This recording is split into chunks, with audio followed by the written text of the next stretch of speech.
জাহাজ থেকে 7 জনের মরদেহ উদ্ধারের দুদিন পরেই বেরিয়ে এলো হত্যা রহস্য।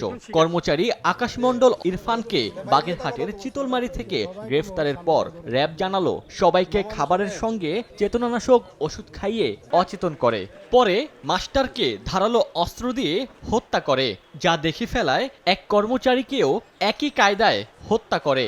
ঘটনা ধামাচাপা দিতেই একে একে হত্যা করে 7 জনকে। ঘটনার পরপরই গা ঢাকা দেয় ইরফান। সে মূলত পূর্ব পরিকল্পনার অংশ হিসেবে 3 পাতা ঘুমের ওষুধ 18 ডিসেম্বর তারিখে ক্রয় করে তার নিজ হেফাজতে রাখে। পরবর্তীতে খাবারের তরকারির সাথে সেটা মিশিয়ে দেয় এবং অন্যান্য সদস্যরা যখন খাবার খায় তখন তারা খাবার খেয়ে অচেতন হয়ে পড়ে, যাতে করে অন্যান্য সদস্য কেউ তার ব্যাপারে তথ্য না দিতে পারে।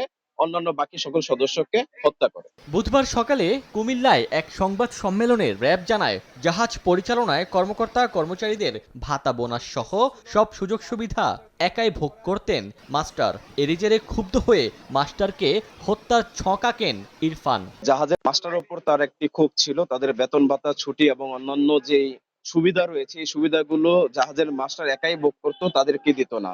এবং কেউ কোনো ধরনের উচ্চ বাক্য করলে তাদেরকে কোনো ধরনের বিবেচনা না করেই চাকরিচ্যুত করতো এবং বেতন না দিয়ে তাদেরকে বিতাড়িত করে দিত। এই ক্ষোভ থেকেই সে মাস্টারকে হত্যার পরিকল্পনা করে। গত 23 ডিসেম্বর দুপুরে হাইমচরে মেঘনা নদীতে থেমে থাকা সারবাহী কার্গো জাহাজ থেকে 7 জনের লাশ উদ্ধার করা হয়।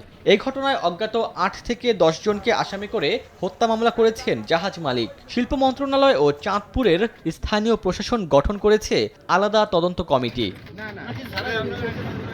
ওমর ফারুক, সময় সংবাদ।